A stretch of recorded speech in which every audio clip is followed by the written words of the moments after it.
I had a more impressive rock star entrance in mind, but I guess this will do. So incredible to see you all here today. I can't think of anything better than to spend the afternoon with a room packed with fellow recruitment nerds and go ultra deep on the topic on how to predict job performance. And I'm really looking forward to, I think, a great discussion and session. So I hope you're as excited as I am. My name is Malcolm, and I'm the founder and CEO at Alva. And before I introduce our special guest, the main reason why you're here, I guess, Paul Sackett to the stage, I just want to take a few minutes to set the scene and introduce the afternoon. I started Alva in 2017 with my two fellow co-founders in my parents' basement. I believe my mom is somewhere here in the audience. Super proud. Fast forward now 7 years later, at the time we had no product, 0 customers, very little clue about anything really. And fast forward to the day, and we're part of filling a room like this with some of the best recruiters and HR leaders in the industry, which is truly incredible. So if I seem a bit shaky and nervous, it's because I am. We're over 400 people here today. I think actually close to 500 people, which in itself is incredible.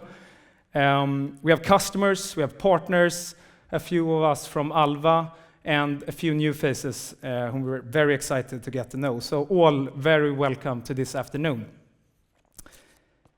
I started Alva with a simple but ambitious mission to create a fairer and more efficient job market. Back then, I was really a struggling hiring manager myself, doubting my own abilities to spot true talent. And that was a problem that stuck with me, and the more I thought about that problem and researched the challenge, the more I realized, and it dawned on me, that there's actually this massive gap between what science on one hand tells us about hiring successfully and what's then practiced in most organizations.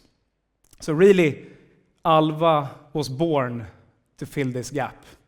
And that means that we have to stay very close to the latest developments and the latest findings in research on one hand, and on the other hand, stay very close to our customers and candidates alike to really understand what great hiring looks like. So it's really, I guess that's true for any startup or building any company, but we really think about building Alva, it's really like a long learning journey. So with this event, ultimately what we want to do is bring you all along on our learning journey. And explore really what the latest science, at least one part of this puzzle that hiring is. What does the latest science tell us about hiring successfully? So we aim here to translate some of Paul's latest findings and at least get close to actionable strategies that we all can bring back home.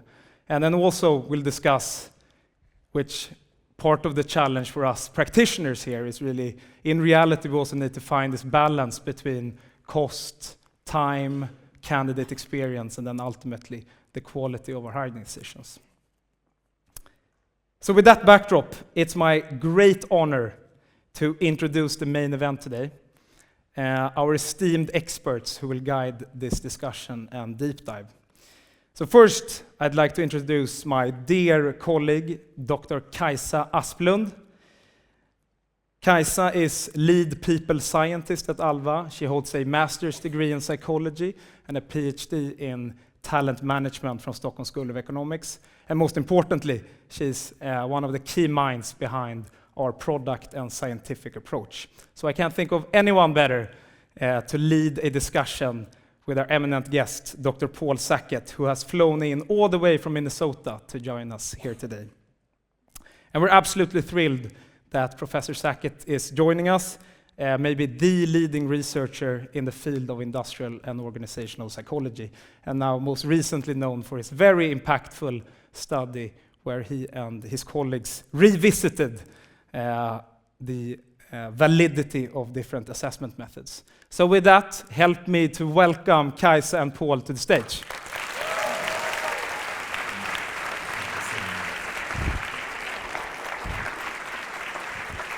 We have a crowd. This is great. We have a crowd. This is wonderful. I mean, I envisioned spending all this time flying across the ocean and there being 17 people in the audience. So thank you for making it worthwhile for me. So this is great.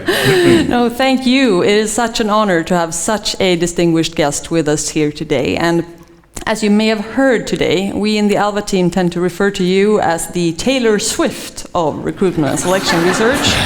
I don't know if you're a Swiftie yourself. To some extent. Yeah. Well, it would be impossible to list out all of your merits here, Paul, but just to mention a few. You hold the Beverly and Richard Fink Distinguished Professorship of Psychology and Liberal Arts at the University of Minnesota. You're on the editorial board of multiple high-ranking journals in this field. You've chaired multiple national commissions on the National Research Council in the US, and you've been recognized as one of the most published authors in several of the most high-ranking journals in this field. I could go on, but I'll pause here and ask instead, if you were to reflect on your incredible career that spans multiple decades now, what are some notable milestones that you would bring up? Like how has this field of industrial and organizational psychology evolved? Oh my goodness. Didn't expect that one. That's interesting. I thought I was just listening to an introduction. No, I mean the field certainly has evolved. It's grown dramatically. You know, in the United States, we have an organization called SIOP, Society for Industrial Organizational Psychology, and I remember 1984. So take us back. What's that? 30-something year, whatever. 40. You know, maybe our little organization should hold its own conference. We hadn't done. Would anybody come? What would happen if we did? But we said, let's try it, and so we put on a conference, and 800 people showed up, and the next year 2,400 people showed up, and the next year 4,000. So it's grown dramatically. So interest in the field has grown. So that's wonderful, because fundamentally the kind of work we do, you're working one client at a time. And there's so many large American organizations, and there's so many where they still don't know who we are. You know, I mean, we are not a household name. You know, what do you do for a living? Oh, I'm an industrial organizational psychologist, and they'll, oh, you know, and nobody knows. Nobody has a clue what that is, and that's fair. I mean, there are, in the grand scheme of things, you know, in the U.S. today, like 8,000 of us, and that's a drop in the bucket. But it's lots more than there were, and we're certainly making headroads in terms of getting into organizations and getting our message heard, and getting the tools and techniques, some of the things we're talking about today, adopted more widely. So that's great. You know, and personally, I've been fortunate to be, you know, part of the journey.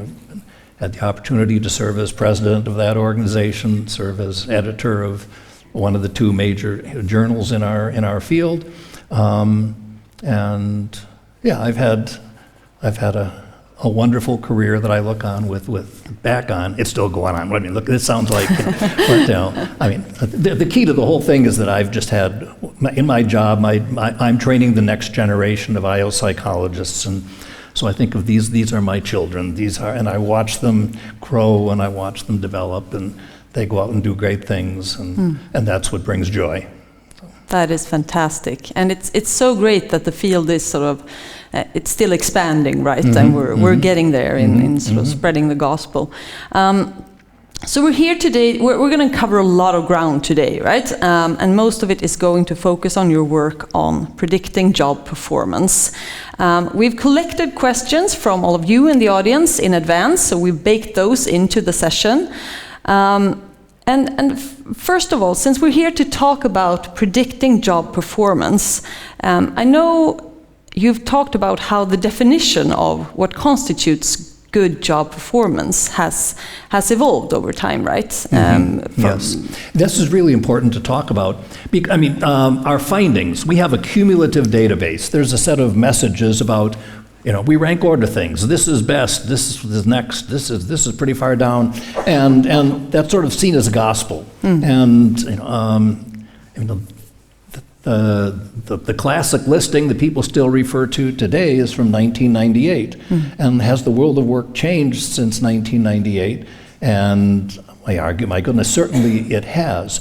The field of IO psychology used to think about job performance very narrowly.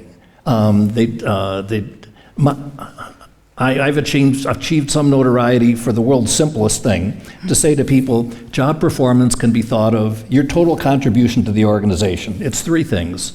What we call your task performance of the core duties on your job, plus what we term citizenship, your contribution to the team, helping others, working with, supporting the organization. Task performance plus citizenship, minus counterproductive work behavior, things you do that are contrary to the interests of the organization, which can be minor, and they can be more major, engaging in sexual harassment, theft from the firm, punching out a fellow employee. That gets rare, but there's instances. It happens, yes.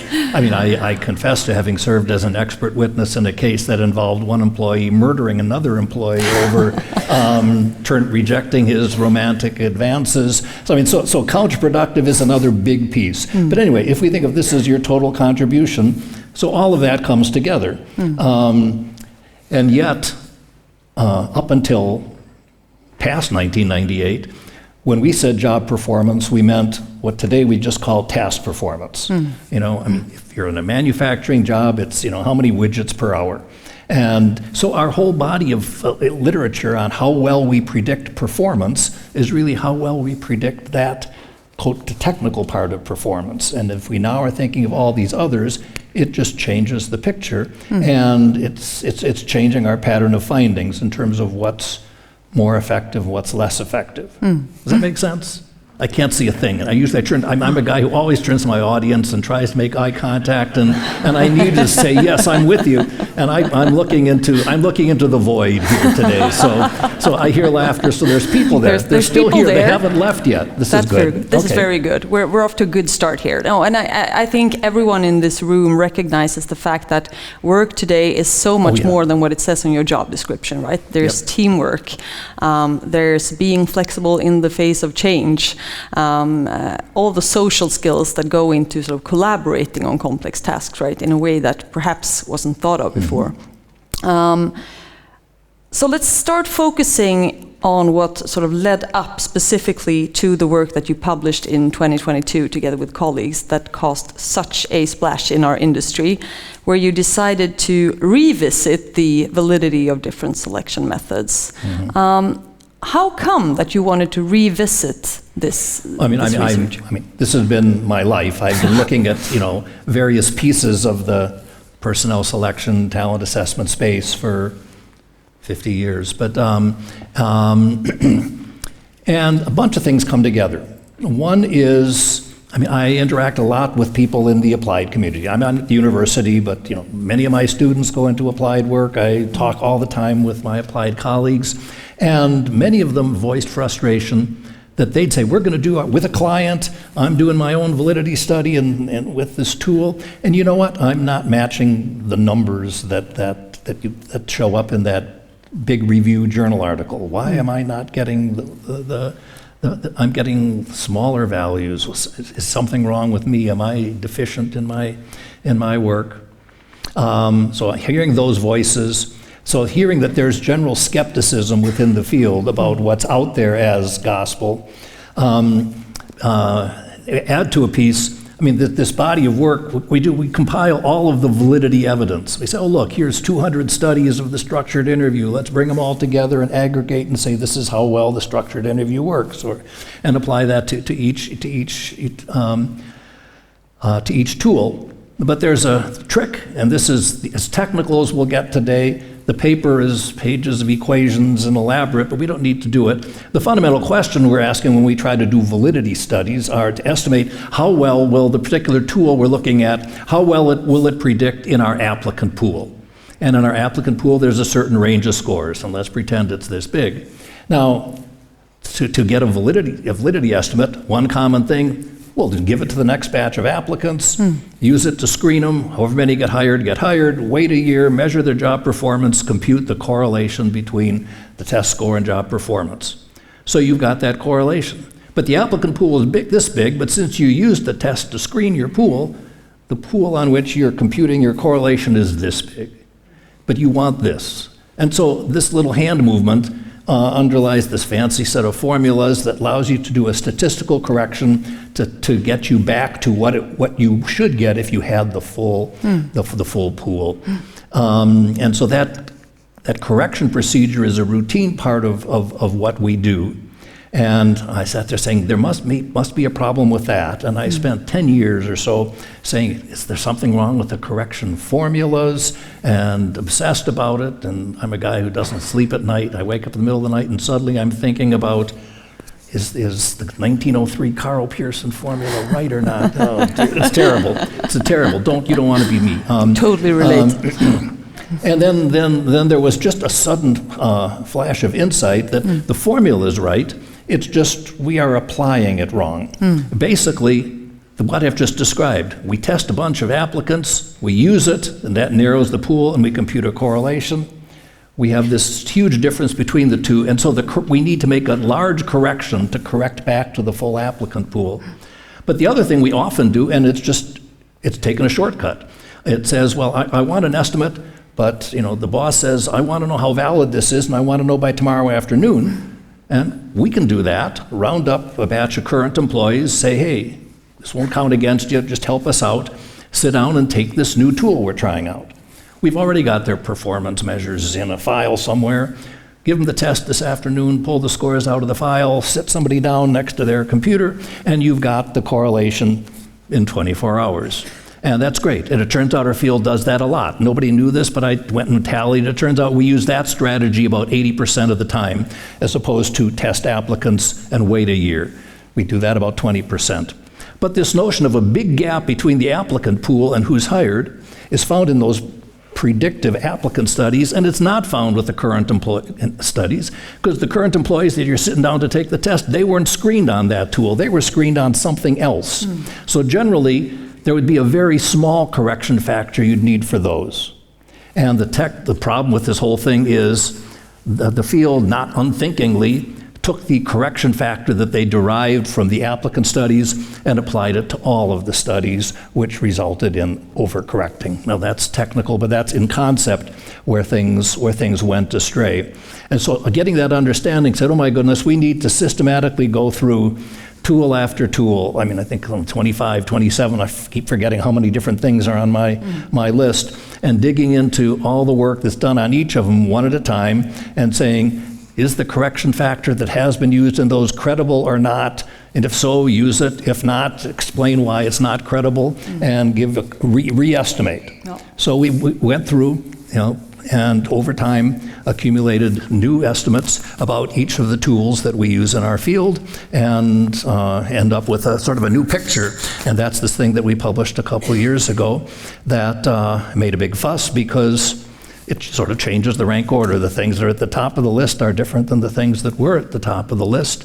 And people, oh my goodness, how do we cope with this? So I've had the good fortune to sort of travel the world ever since then, talking to many, many audiences of HR folks, applied psychologists, in government, in private industry, whatever, as everybody tries to cope with this. There's sort of a general agreement that, yeah, this is a big new insight, and we've got to figure out now what does it actually mean. So it's fun to have those conversations like we're having here this afternoon and with your group earlier this morning about what it means. Yes, to be sure.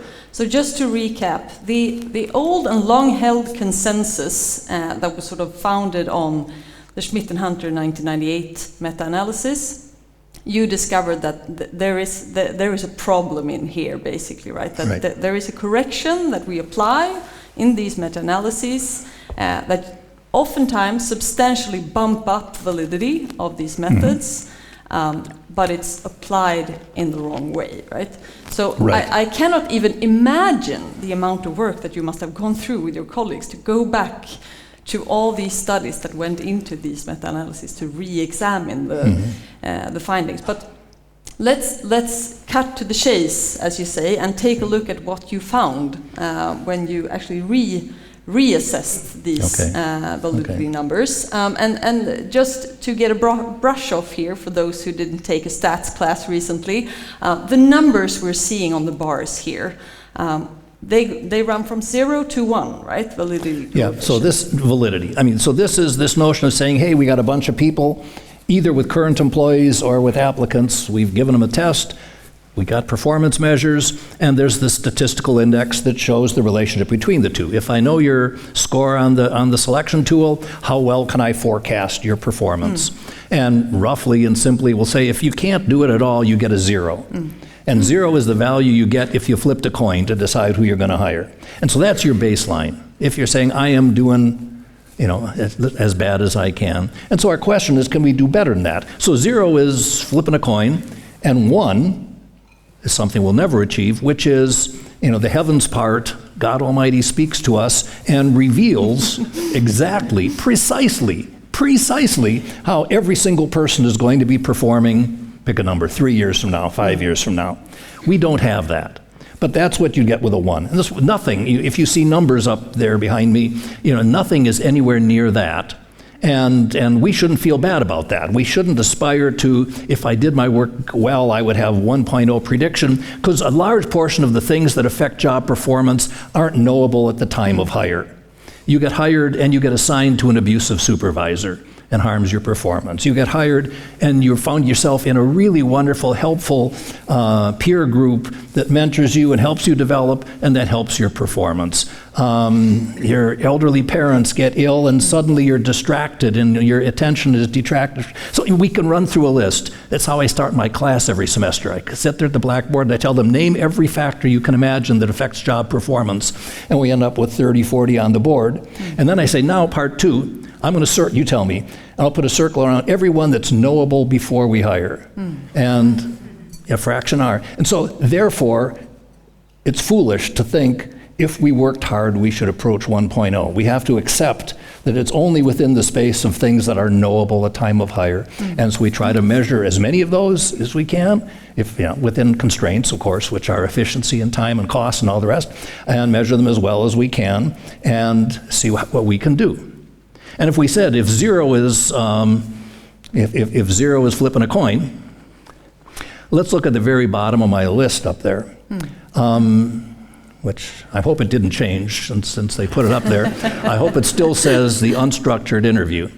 And we looked at more, and I do have others that perform worse than the unstructured interview, but it stops there just for what can fit on a screen. And it's appropriate because this is, in many ways, it remains the selection tool of choice in a great many organizations. We've screened some resumes and say, these folks look good, bring them in and interview, and the interview is at the interviewer's discretion. You ask what you want to ask about. We, pursue different directions with different candidates. And there's a punchline here, right? Here you see a number. So numerically that gets you a 19. And that's, hundreds of studies of the unstructured interview. That's the average predictive power. Good news, it's better than flipping a coin. So it's not the case that, if you adopt that strategy, there certainly is meaningful information. You are predicting better, even with what we think of as one of our least effective tools. But now the question is, could we do better and how much better? And the way to think about this little numeric index, our correlation is, the top of the list, interestingly and unexpectedly, turns out to be the structured interview, right, with a 42. And you can interpret that as if we're getting more than twice the predictive power. The value to the organization of a systematic structured interview is more than double that of the unstructured interview. Okay, so my goodness, we can do better. So this one emerged as top of the list, which took a lot of people by surprise. And I was telling people this morning, it sort of took me by surprise. I think back to starting my graduate studies in the 1970s, and being taught in my first semester the employment interview is completely useless. Employers want to use it, but it's a complete waste of time. Your mission as a psychologist is to help ban it from the face of the earth. And if you'd asked me whether, 48 years later, I'd publish an article with the structured interview at the top of the list, I would have never imagined it. But so it's very, very interesting. We didn't make the structured and unstructured distinction at that time, and structured involves, careful study of the job and determining what are the domains you want to learn about, careful building questions that systematically link to each of those, and careful thought about what's a good answer, what's a bad answer, what's an in-between, and those pieces that come together, my goodness, I didn't go into this with I had no horse in the race. I don't have a financial interest or a betting interest in any of these. It was just, let's just gather all the data and see what works. So here we have this array of, from very high to very low, and you'll see a lot of things there, and many of them you may recognize. Some you say, I'm not sure what that means. I'm happy to, talk about, say more about each of those. But fundamentally, there's a lot of tools available that can give us better prediction than the unsystematic approach that's common. And so this is as IO psychologists going into organizations and trying to make the case for the business case for improved performance by using these different kinds of tools. Exactly. So if your ambition level is to be better than chance, then the traditional interview might do. If your ambition level is slightly higher, you should look at the top of the list, right? How come you think the structured interview turns out to be so much more predictive than the traditional interview? Well, I think the standard complaint about the unstructured interview is just the fact that the interviewer is free to go whatever direction he or she wants. And you are not commonly, it means you often aren't talking about the same kinds of issues with each candidate.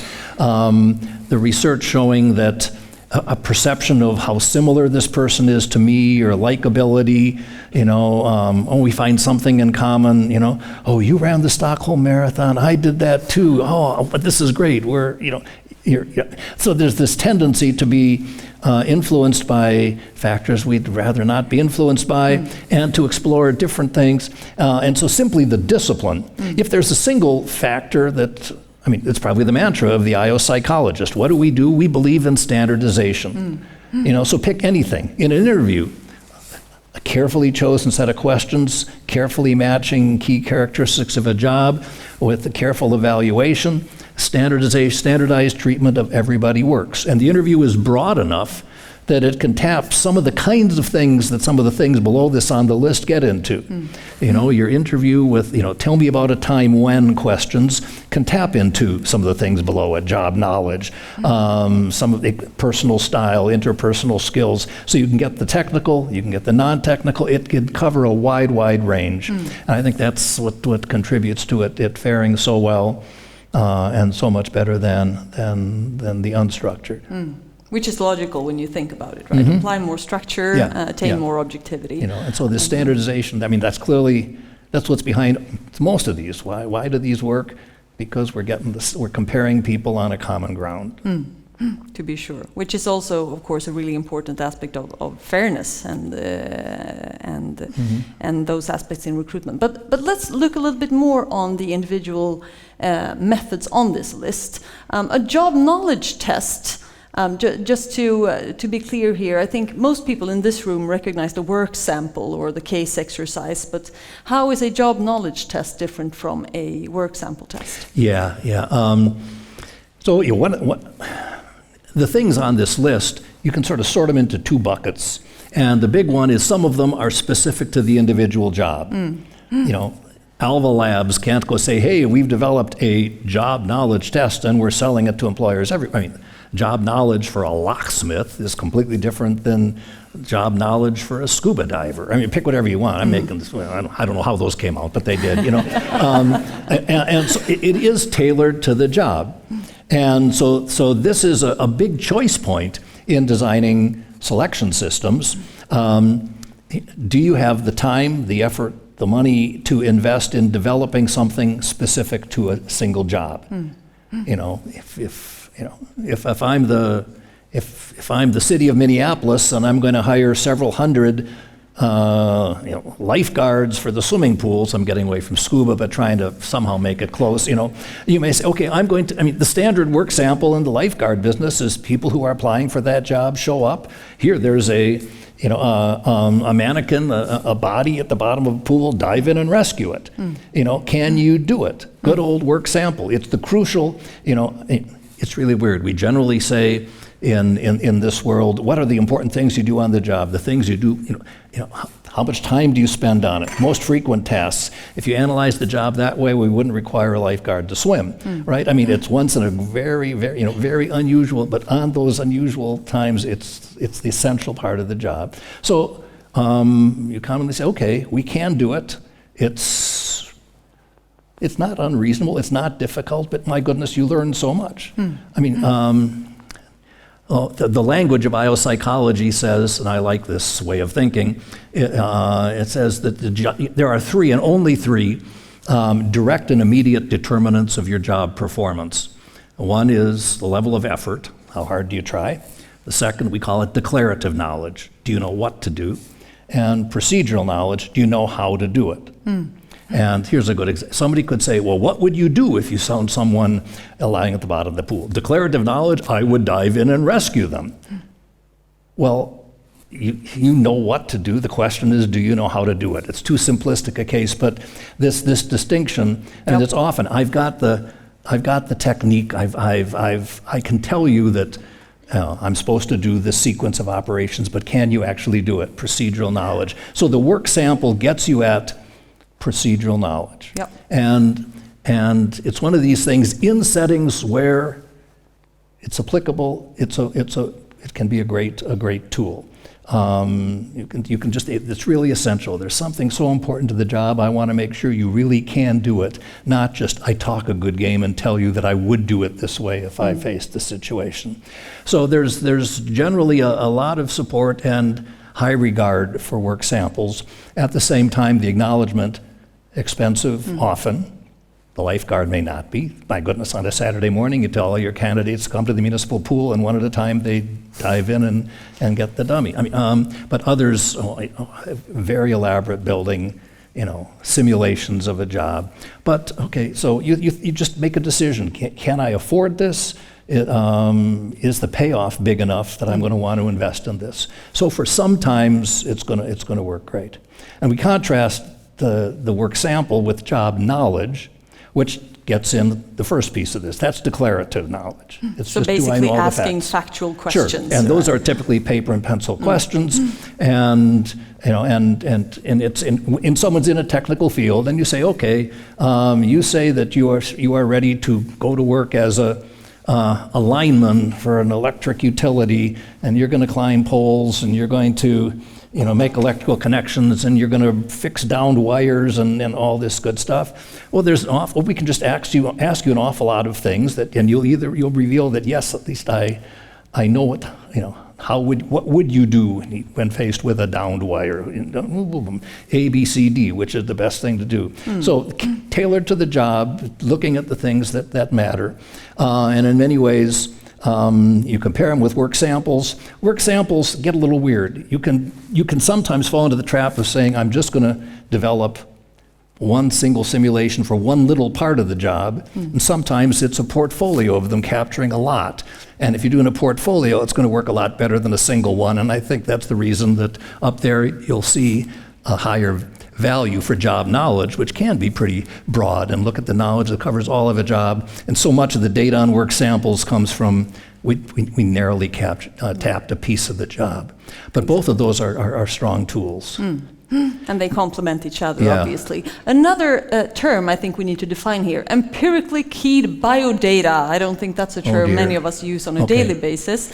Could you just briefly explain what Sure, that sure, sure. entails, and maybe Yeah. also how it relates to resumes or CVs, which is a common I mean, method it's, as well? to me, it's this is taking what we've always done. You get a resume.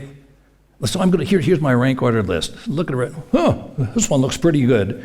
I'll put this in this pile. This one looks awful. It goes in that pile. The simple sort, just purely judgmental sort. Anyone recognize that? And I mean, and I confess I'll fall into it.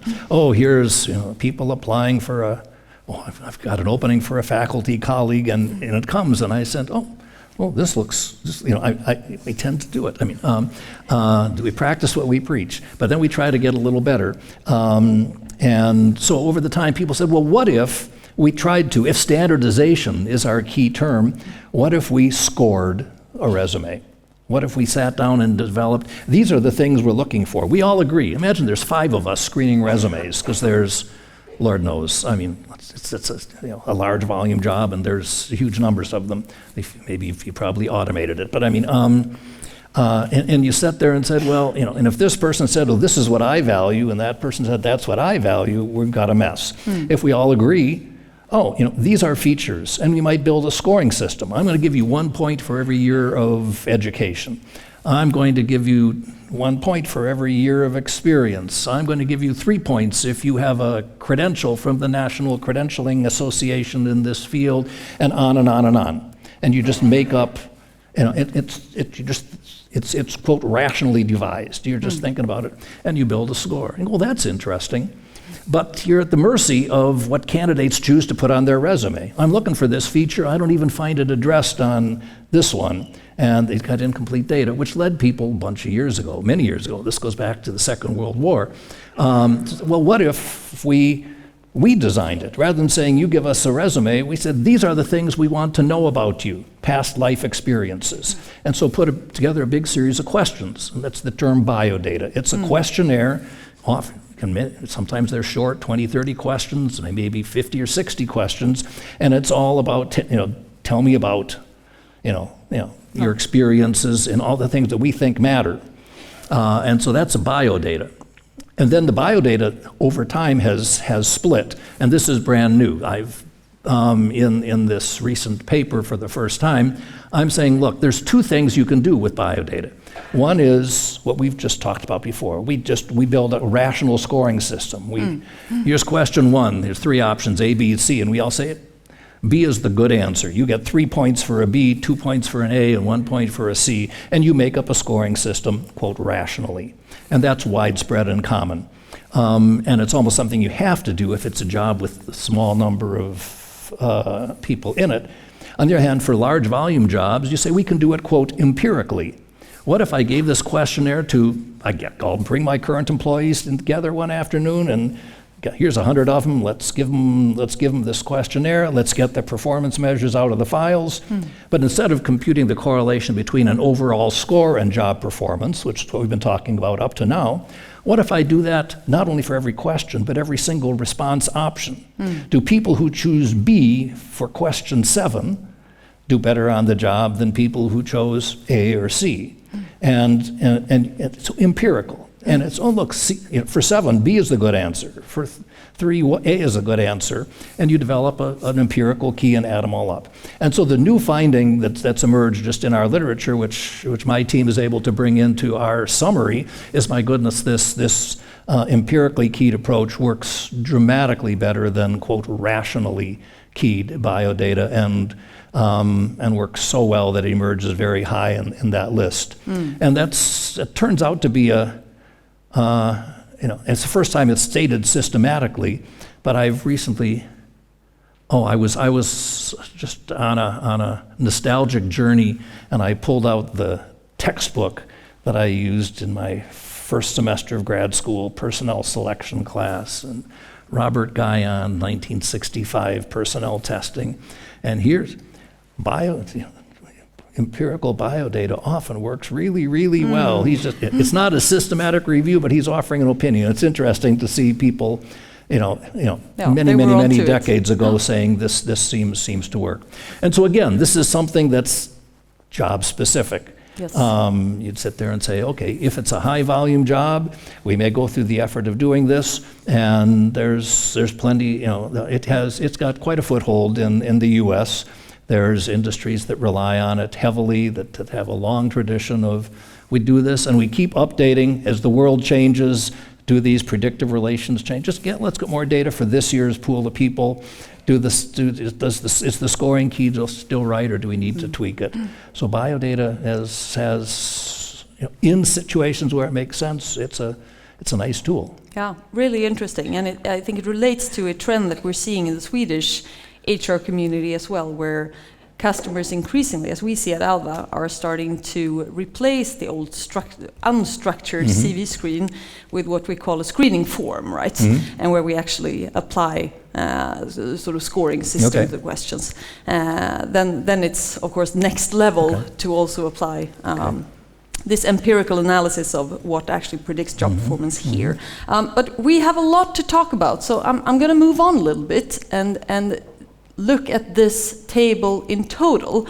And when you do that, you could interpret it as seeing a pretty grim reality where most methods actually drop in validity. Why are we seeing these drops in validity almost across the board? Yeah. So the drops, it's not, it used to predict better and now it doesn't. It's shame on us. We overestimated how well it works based on making that statistical correction to validity. So the drop is, in many cases, coming to grips with and removing that sort of embarrassing error that we made. It was there, nobody saw it. If you mind an anecdote, I developed this giant paper. This is sitting at the kitchen counter for the COVID period. What did I do with COVID? I wrote this monster paper. And I was, how will it be received? Will I be able to get it published, or this is challenges, what we know, pitchforks and daggers. I mean, I was ready for all of that, but instead it was well received, and I still smile. Reviewer B, anonymous first review, it opens the review with, why didn't you write this 40 years ago and save us all the trouble? Because, I mean, it should have been known. I mean, there's nothing, this notion of we've been correcting wrong, it's, when I present the logic to the folks who understand the technique of correction, they all go, how did we not see it? It's blindingly obvious once it's pointed out to people, and so there's just a general agreement that piece is wrong. But so but the answer to your question is more complex than that. For some of the things, validity is lower, in part because of this erroneous overcorrection that we've fooled ourselves for decades. For some of them, I think a big part of it is this notion of the world of work has changed. I think your very first question, when I said job performance used to mean task performance, technical proficiency, widgets per hour. And now we say it includes, teamwork, interpersonal skills, citizenship, avoidance of counterproductivity, name all these. In the IO field, to my shame, the stupidest term we use is we divide things we try to measure into two categories. The first one makes sense. We call it cognitive. Cognitive ability tests, work sample, job knowledge, they all involve thinking, processing information, getting the correct answer, cognitive. And then there's a whole bunch of other stuff, interpersonal, teamwork, personality traits, conscientiousness, agreeableness. We give a label to that whole space, and I have to cover my eyes as I say it, we call it non-cognitive. I mean, it doesn't even get its own name. It's just defined by what it isn't. Exactly. But for better or for worse, we know what it means. There's the cognitive space, the non-cognitive space. And the big change in the world of work, or to me, I think the biggest, is as we moved from a manufacturing economy, many decades ago to where we are now, the vast majority of jobs have a interpersonal component that's really meaningful. Many have a teamwork component that's meaningful. So the quote non-cognitive, some people try. Somebody said, we're going to call them soft skills. Okay, I'm good with that. Somebody tried their 21st century skills. Well, I can, yeah. Okay, non-cognitive somehow seems to have stuck.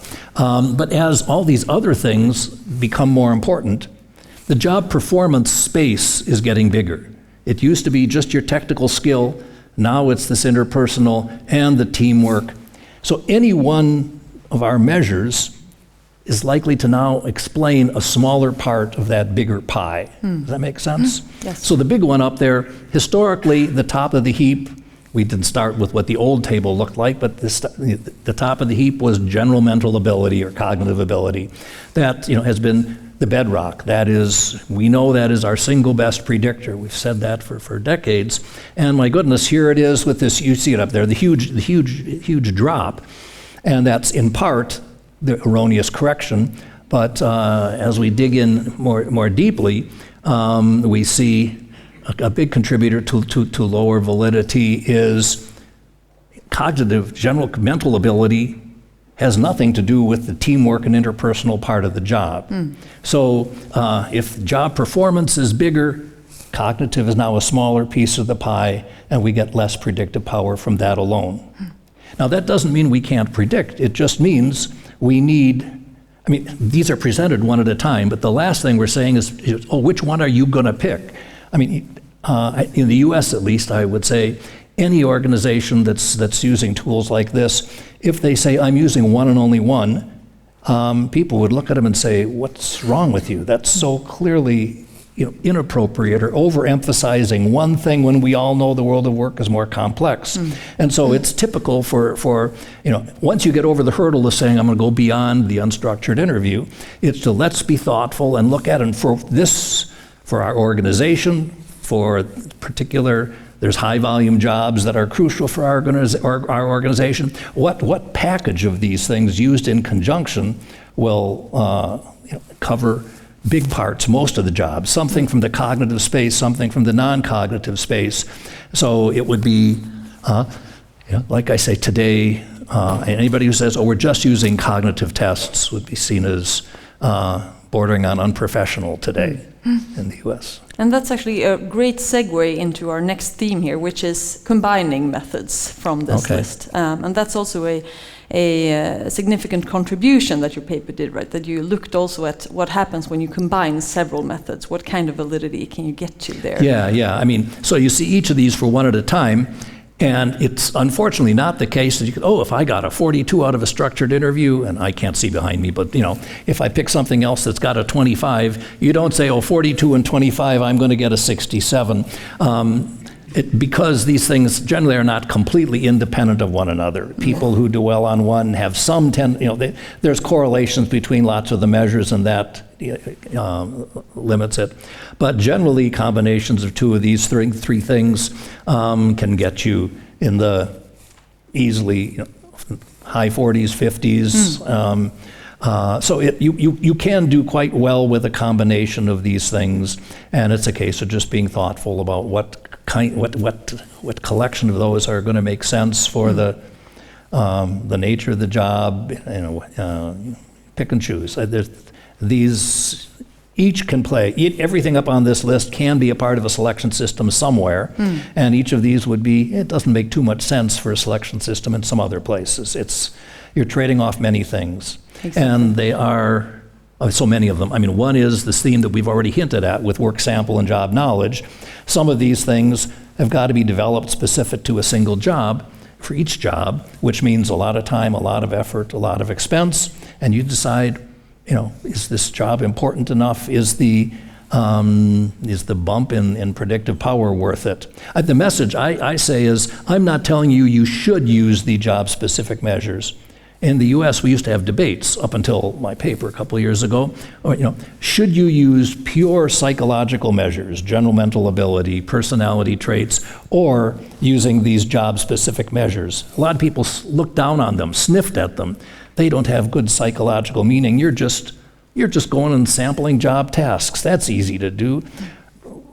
So there were these weird debates and sort of camps as to which works best. And what's emerged from this is how many of these job-specific measures rise to the top of the list. So I interpret it as saying, if you had the time and the resources to invest in something job-specific, you wouldn't be making a mistake.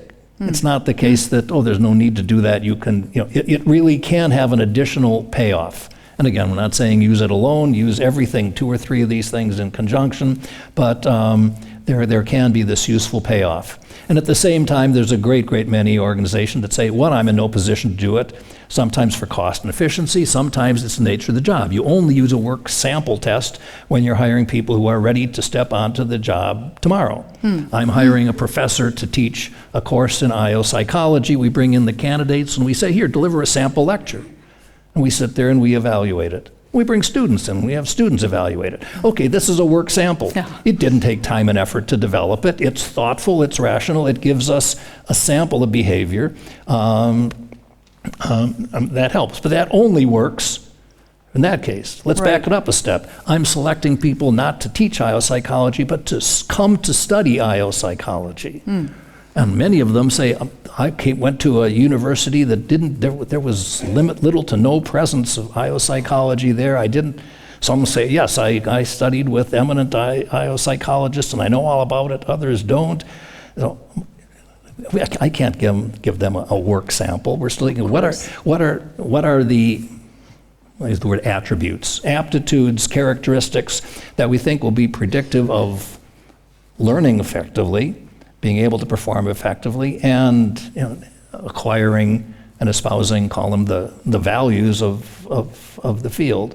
So it makes sense in some settings, not at all for others. So jobs where you're going to provide the training, you're looking for more basic attributes. And so this list is this mix of those. Yeah, exactly. The job-specific stuff works well in settings where it's applicable, and many other settings you're looking into a little bit down on that list, but saying, I'm looking at general mental ability, I'm looking at some of these personality measures, I'm looking at situational judgment tests, and combinations of those can do a nice job. And again, think about the job and which of those factors seems to make the most sense. Make most sense, right. So there's definitely not a one-size-fits-all here. No. And that brings us to the next theme of sort of the trade-offs between different values here, right? So at Alva, we often talk about the 3 main pillars of accuracy, efficiency, and candidate experience.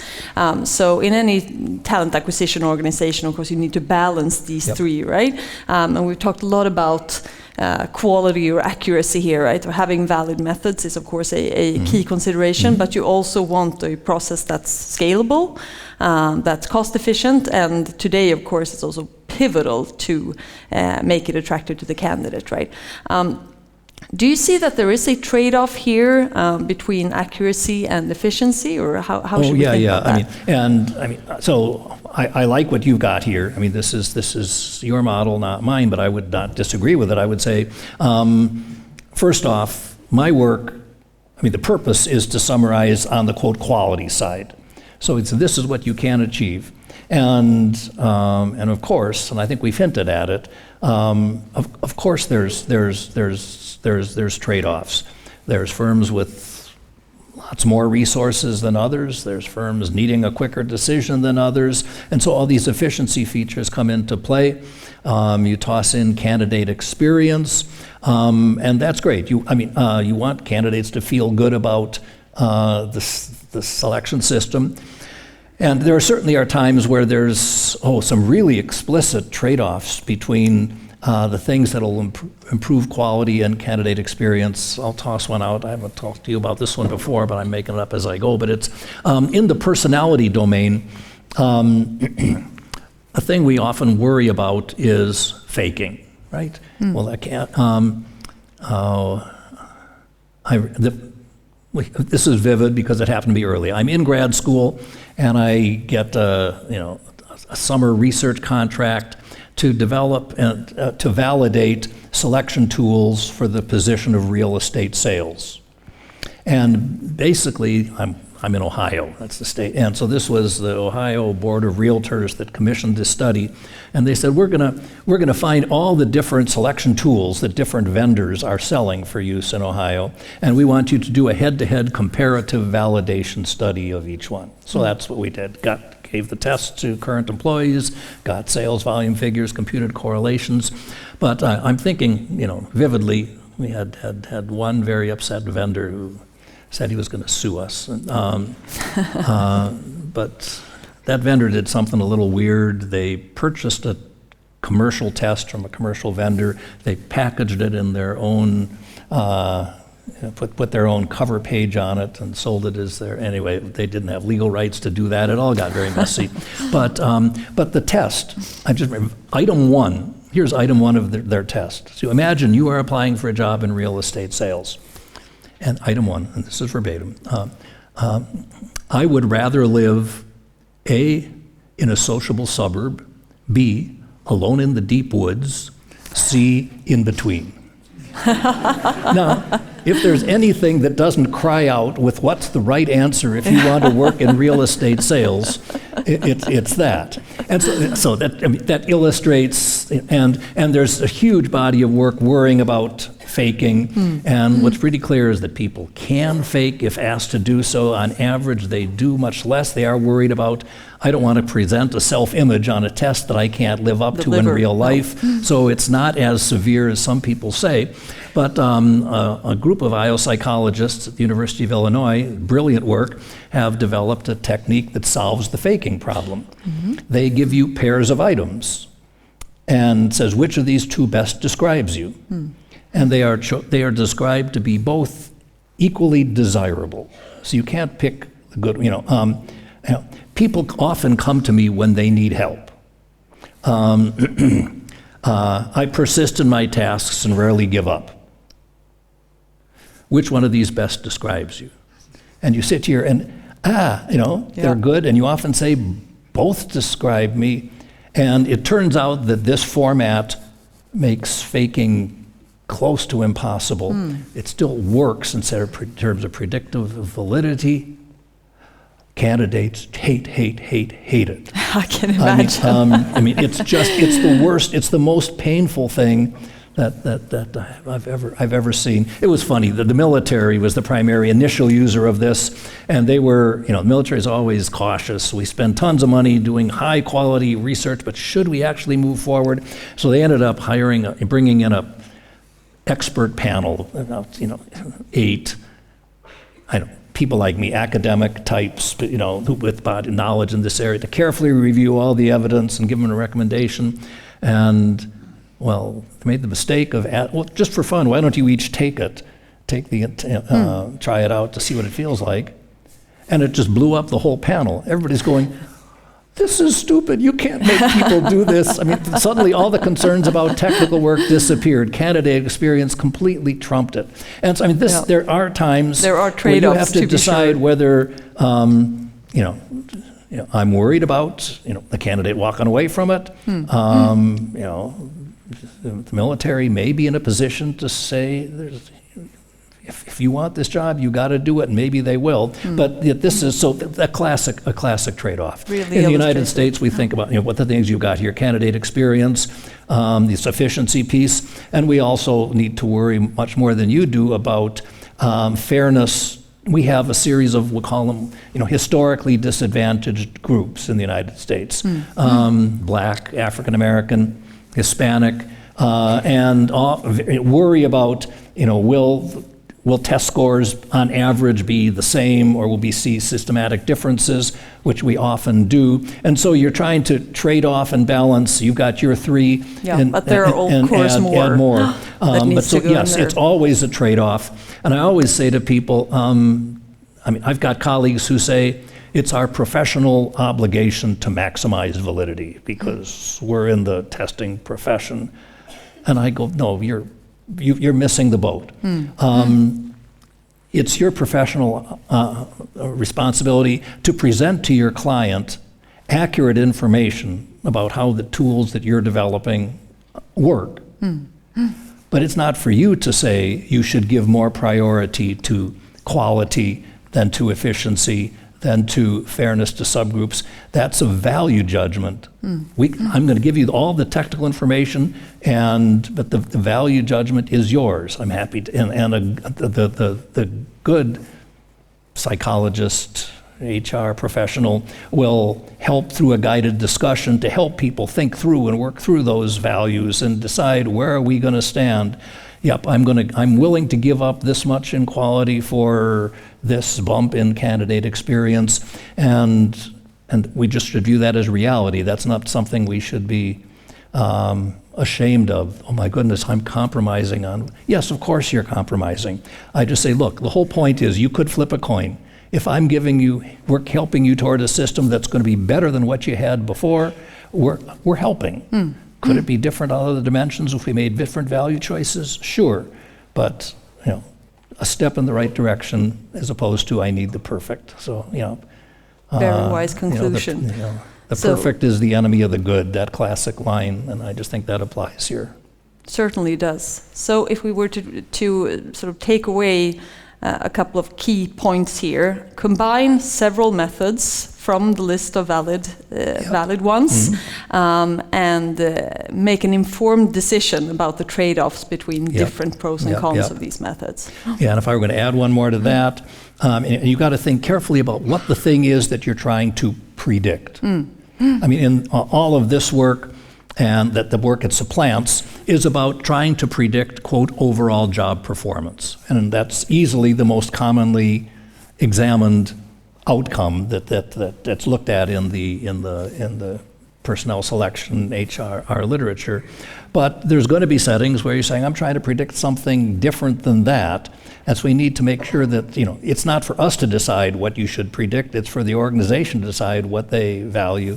I was telling your team this morning this story of mine from an early formative experience that just stuck in my head. Shortly after getting my graduate degree, I got a consulting gig with a National Association of Supermarkets, food stores in the United States, the Food Marketing Institute. And this was at the point where they were transitioning from old-style cash registers where, you're punching in the number, this cost 78 cents, this cost $1.49, to scanners that we now take for granted, and depending on your age, are the only thing you've ever known. But this was this big transition from one to the other. And it's okay, we want to, can we develop something that will predict how well you do that job? And the task I was given was to predict how efficiently people can scan groceries.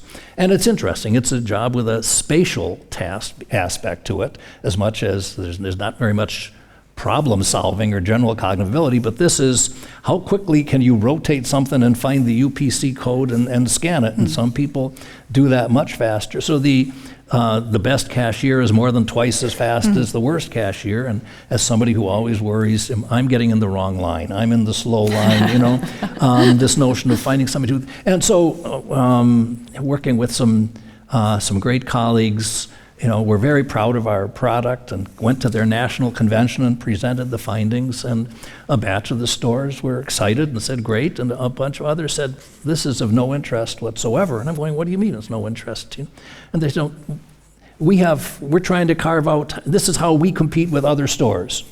We're the fast and efficient. Everything's cheap, fast, and efficient. This is the family-oriented, friendly. The cashier isn't trying to get you out the door in 2 seconds. The cashier's going to chat with you. It's going to make you feel good, and oh my goodness. So we're looking for interpersonal skills and agreeableness and warmth and when we screen our cashiers. And the third batch said, we worry about employees stealing, product going missing, disappearing. We want a selection system that's going to help us identify and screen out people who are going to steal us blind. And each of those are legitimate. It's not my job to tell them which of those they should care about. It's my job to find out from them which they do care about, so that you make very different choices from this list if you're trying to predict employee theft than if you're trying to predict employee warmth and friendliness than if you're trying to predict items per minute. So figure out what you're looking for, right? Think about what you're looking for, add that to the list. Does that make sense? That makes total sense. Wise final words from what at least I believe has been an incredible conversation. Thank you so much, Paul. And before I welcome Malcolm back to the stage to round us off here and give his reflections, I just want to say that if you in the audience are now sitting with burning questions for Paul, please reach out to us in the Alva team. We'll make sure to address them. If we can't address them, we may reach out to you, Paul. I was expecting, after the session this morning, I heard you had some large number of questions. Oh, we have 20 plus questions from only the Alva team. I'm a little worried that I'm going to get back to Minnesota and find, please send us responses to the following 120 questions. We may need to do a bit of triage there. Triage, yeah, but still. I'm on a mission here. I'm trying to spread the word, and so I'm trying to get the word to everybody I can get it to. So I'm happy for the chance to talk to all of you, even if I can't see you. I hope that somewhere there's a smiling face in the midst of all of it. Thank you so much, Paul. Thank you so much, Paul.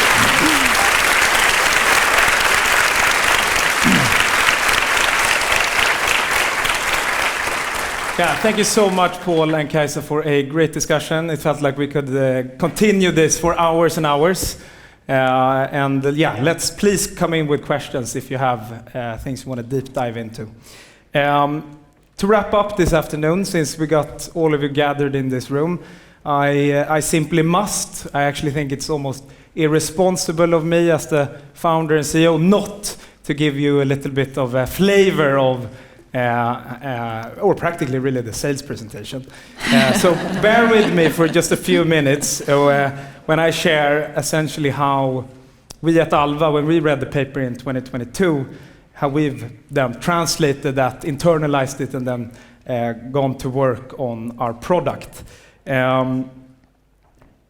Today we've dived deep into predicting job performance, and as you just heard and discussed, quality is a key element in designing a great selection system, but it's also like one of many things that we need to consider. And that's really where Alva's, we call it our hiring success framework, essentially the three circles you saw earlier on the slide. And the first one is really three key elements essentially that we believe in that drive successful hiring. And the first one is quality of hire. Okay, we need to design a system that accurately measures both the candidate's potential and readiness for the role, and ideally also someone that can grow in the role and grow with the company. So that is really sort of predicting job performance and all the nuance that entails. But we also must deliver an excellent candidate experience, or else we miss out on great talent, or we risk missing out on great talent. And finally, you need to achieve operational excellence in your hiring. So the hiring methods and the hiring selection system really needs to be both accurate, but really also scalable. And that's about making it really easy for recruiters and hiring managers to essentially do the right thing. Standardization, as we heard before. Do the right thing every time without compromising on either quality or experience. So to sum up, at Alva, everything we do is aimed at delivering a product and a service that essentially gets hiring quality, candidate experience, and operational excellence to intersect. That's really what we believe. The magic happens there, and sort of you end up with a winning hiring formula. But let's now then take a closer look at quality of hire, since that's been the focal point of this discussion. And I think we've alluded to the key steps here, but number one, there are three things that we need to do well. Number one, we need to define the job and the role requirements. What are the traits, the skills, and the behaviors that are actually going to matter for this job? And then second, we need to systematically, as standardized as possible, assess and evaluate exactly those skills, traits, and behaviors for that role. And then finally, the third piece, making decisions. And we're making multiple decisions across the hiring process, like who to move forward to the next step, and ultimately then to hire in the end. And you do that best practice according to Paul, right, by consolidating all the assessment information into one easily understood score. So let's then practically, and here's really where the sales presentation starts, look at how we help our customers and want to help our customers to define the role criteria. So we've developed an AI-powered tool that we call Alva Architect that pre-selects assessment methods. I'll move away so you see the screen. Pre-select assessment method tailored to each role, and then assigns appropriate weights for each method. And as we continue to develop our product, the Alva Architect will get smarter and smarter over time, and will also include more and more assessment methods to really then, in the end, cover the entire spectra. Let's move on to how we then help our customers to assess our candidates. So as you know, Alva is powered by state-of-the-art personality and logic ability assessments. But, and it might be what you know us mostly from, but our platform is much more powerful than that. And we discussed here keyed biodata, and one of the key things that we want to introduce and that we're working on is this notion of bringing in a more standardized way to evaluate background data and getting at least closer to the keyed biodata and then ultimately to the empirical keyed biodata in the end. And you can then, as we sort of go deeper into the hiring process and want to really at depth assess the more job-specific requirements, you do that through Alva's product for structured interviews, where you then systematically assess and score each of these key attributes that you're looking for, and also further on how you do that in a work sample test, such as a simulation case, be that a simulated sales presentation or a bodyguard swimming down to the bottom of the pool.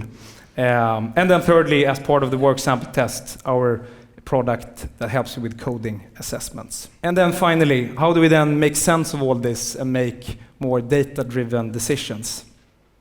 So when it's time to make decisions, it's time to introduce what we're very excited about. We call it Alva's combined role fit score. And this score helps you then mechanically consolidate all the different assessment data that you've gathered on your candidates across the hiring process, and really helping you to make an informed and confident decision, and to the length possible, eliminating all noise and bias. And as I said, this is a new feature we're currently working on.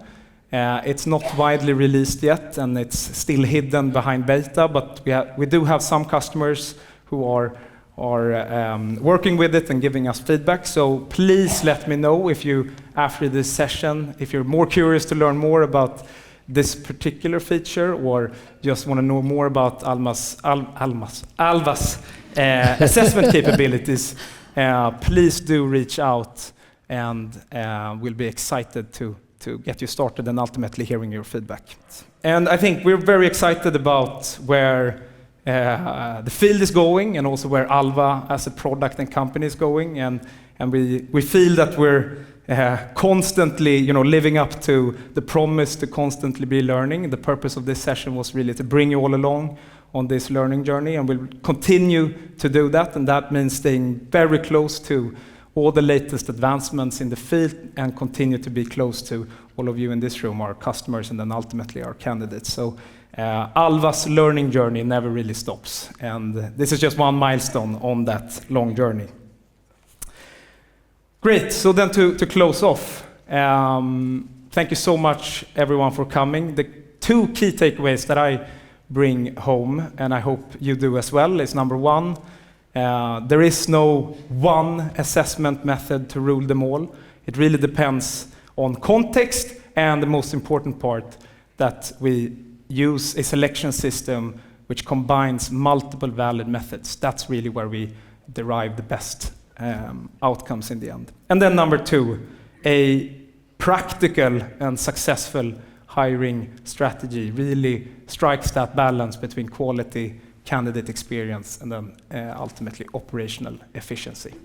And we're here to help. So with that, thank you all so much, and thank you for taking the time out of your day to join us here.